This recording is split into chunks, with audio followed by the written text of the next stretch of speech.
Water is the lifeblood of South Florida.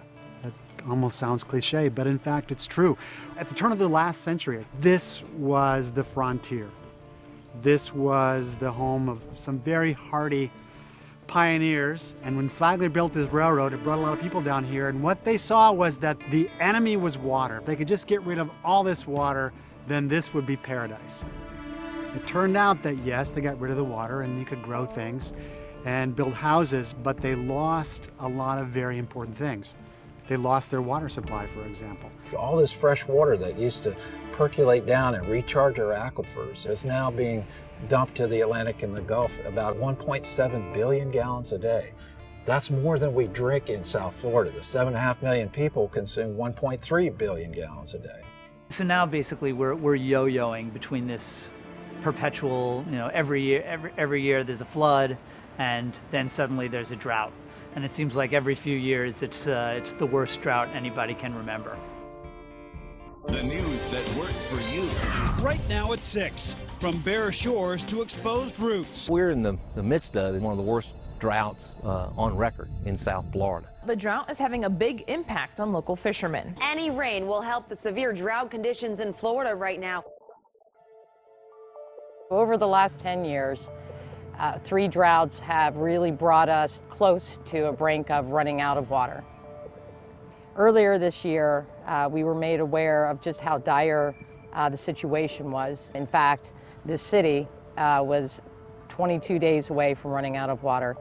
It is important to us, not just because it's our life source. It's important to us because tourism is a big part of the success of South Florida, and specifically this area. The adverse effects of these challenges can be seen and felt in our wallets. We don't have any choice. We've got to restore the Everglades. I mean, on the east coast of Florida now, there are counties over there that have come dangerously close now of overpumping their aquifers, their freshwater supply. And once it's overpumped and that salt water intrudes, you've lost it. You can't go back there again.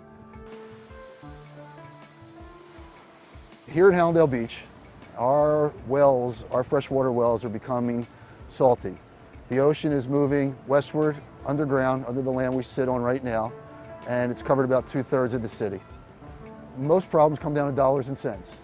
So the taxpayers of Hallandale, to move my wells west about 2.5 miles, are going to be paying about $10 million to do that. If the water from sea level rise moves in east and the Everglades becomes saltier, has salinity there, or if the water comes up from the Everglades Bay, then it's pretty much over, because that water, once it goes salty, it's salty.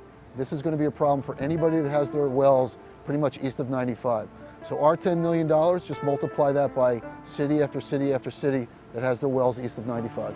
Our wetlands, the Everglades, supplied us with a tremendous value, not just for fish and wildlife, but provided us the living water we needed to sustain South Florida. The continual development and growth of the state of Florida depends on water resources.